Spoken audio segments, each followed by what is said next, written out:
It's important to be aware of the different keyframe types in After Effects, and if you open up keyframe types AEP from the fine-tuning animation folder, you can follow along and I'll show you how to get an understanding of the different keyframe types. The first thing to understand is the difference between temporal and spatial keyframes. Down in the timeline we have our temporal keyframes, and if I double-click this layer to open it up and go to Anchor Point Path, we can see the related spatial keyframes up here in the layer panel. So these are the same things. If I click on this keyframe, notice it's selected here and it's also selected in the timeline. If I click on this one, selected here, selected here.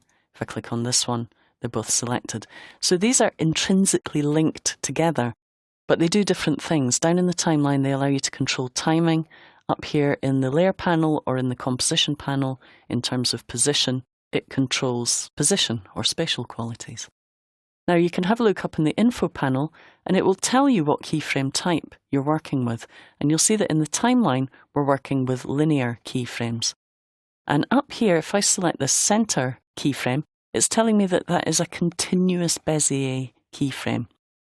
So what does that mean? Well, it means that it has a continuous angle going through the keyframe, and you'll notice as I drag my Bezier curve around that both the incoming path and the outgoing path follow the same angle, so they're intrinsically linked together, so that as I drag one, the other one follows.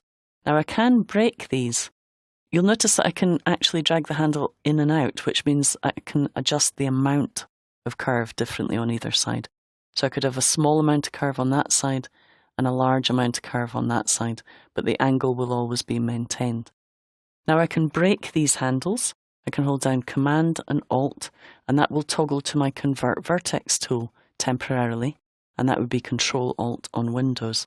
That allows me to break the handles, so I could have a different amount of curve on either side. I then let go of the modifiers, and I can start to create these kind of sharp edges for my curves. And this is known as, if we select that keyframe, you'll see that spatially that's a Bezier keyframe. So it's no longer continuous, it's just plain Bezier. Now there are a couple of other choices. Again, if I hold down Command Alt, Control Alt on Windows, and click once on that keyframe, it now becomes a spatial linear keyframe. And if I do that to all three, you'll notice now we get straight edges between, or straight paths rather, between the keyframes. And these are linear keyframes. So we now have straight lines. Now some people prefer to animate this way and then add the curves where they want them. And if you want to do that, you can go and change your preferences in the general settings to always default to spatial interpolation linear. Okay? I actually have that option switched on. I prefer to work that way, but I'm going to stick with the default for now because I want to show you some problems that you may encounter if you're working with the default preferences. So we'll click on OK and leave that as it is. Now, if you do decide to work that way, you can hold down the modifiers or select the Convert Vertex tool and quickly click on them to convert them back to curved keyframes. But this time, I've just clicked once, and they're now auto Bezier keyframes. And with an auto Bezier keyframe, if I select this one in the middle, notice it has two handles, but nothing joining the handle to the keyframe. And that indicates it's the same amount of curve and same angle of curve on either side. As soon as I click and drag a handle, it then changes and becomes a continuous Bezier keyframe. So that's our spatial keyframes. How does that relate down in the timeline? Well, you'll see that even though I've been adjusting those keyframe types up here, it hasn't affected the keyframe types down in the timeline. They're still very much linear. Now, it's hard to see what's happening in terms of timing of these keyframes just by looking at their position in the timeline.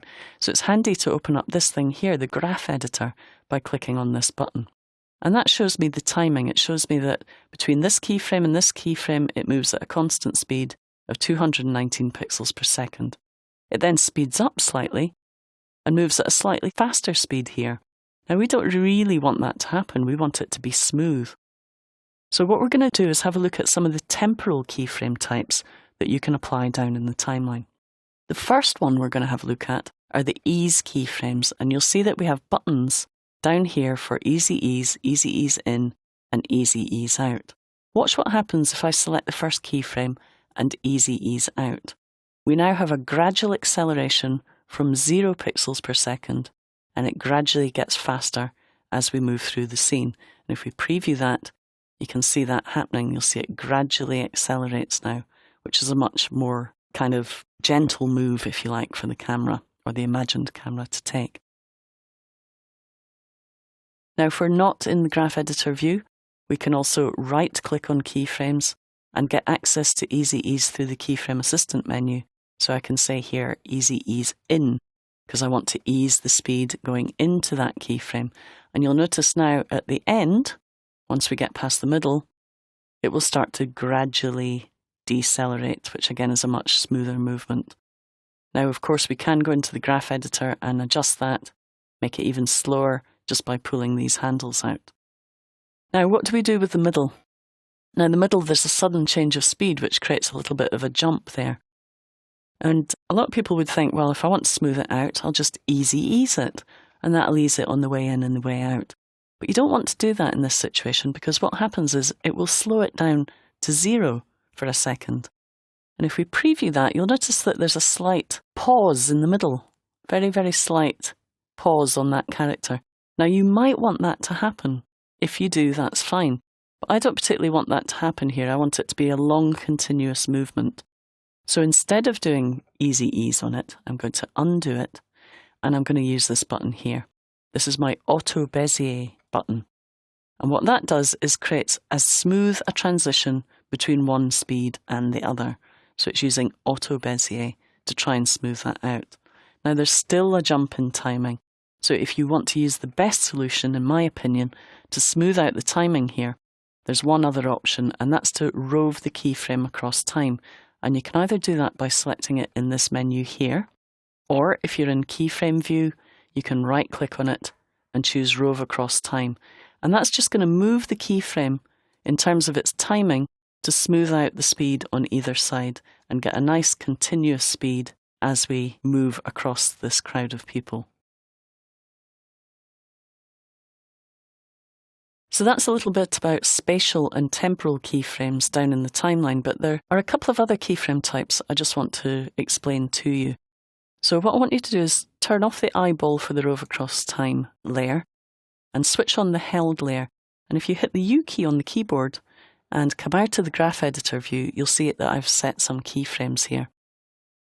And basically what I want to do is I want to hold on each character. Now at the moment, I've isolated the characters. So there's one character, there's the next. I can jump between keyframes using J and K on the keyboard. Let's just close up that layer so we're only jumping between keyframes on this layer. And you'll see that I've isolated certain characters. And I really want to jump from one to the other quickly. So what I would tend to do is say, okay, I want to hold it there for about a second, or maybe a little bit more than that. So I would copy these keyframes. So Command C or Control C to copy, Command V or Control V to paste. And I paste it in there and I think, okay, now it's going to hold position between those two keyframes. But you'll notice there's a little wobble in there, okay? And that can happen. If we have a look here in the composition panel, basically what's happening is the Bezier curves are creating a little, almost like a loop. And if we just zoom in to the layer panel, so let me just select the layer panel and zoom in a little bit, we may even be able to see a little kink in the path if we go into enough detail. But you can certainly see what's happening in terms of the movement. It's kind of going backwards and then forwards. Let's just preview in this one here. And if we ram preview that, or just play spacebar preview, we can see what's happening. Okay, the anchor point is kind of doubling back on itself, and that's creating that weird movement. So if you ever want to fix that, there's a way of holding keyframes between 2 points in time. And if you ever want to create a value to be held between 2 points in time, this is how to do it. Select the keyframes you want to hold, right-click, and choose Toggle Hold Keyframe. And now we lose that little movement between there and there. So we get this nice hold on that character as he holds his hands up in the air, and then it moves to the next character. We want to hold on him, so we're going to copy our keyframes, move ahead for a little while, paste them in, toggle hold the first ones. Okay, again, we'll do a quick pan to the next character, copy the keyframes, move ahead a little bit, paste them in, and then toggle hold the first ones. You kind of get used to this, understanding what the keyframes are doing after a little bit of time using After Effects. Again, we'll copy and paste these in here.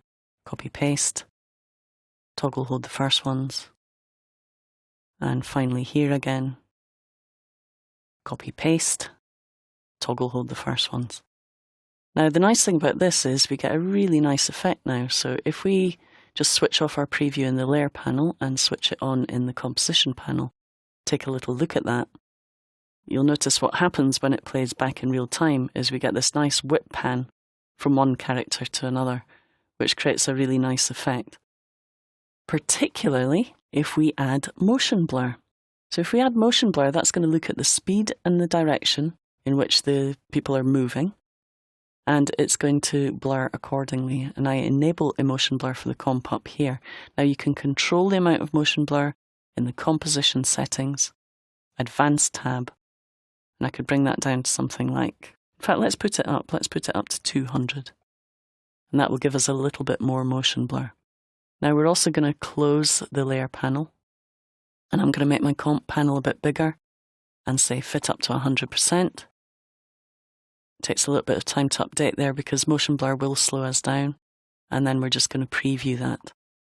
Now the other thing that you could do to this, and what I'll let you do yourself, is put an ease out and an ease in on these keyframes.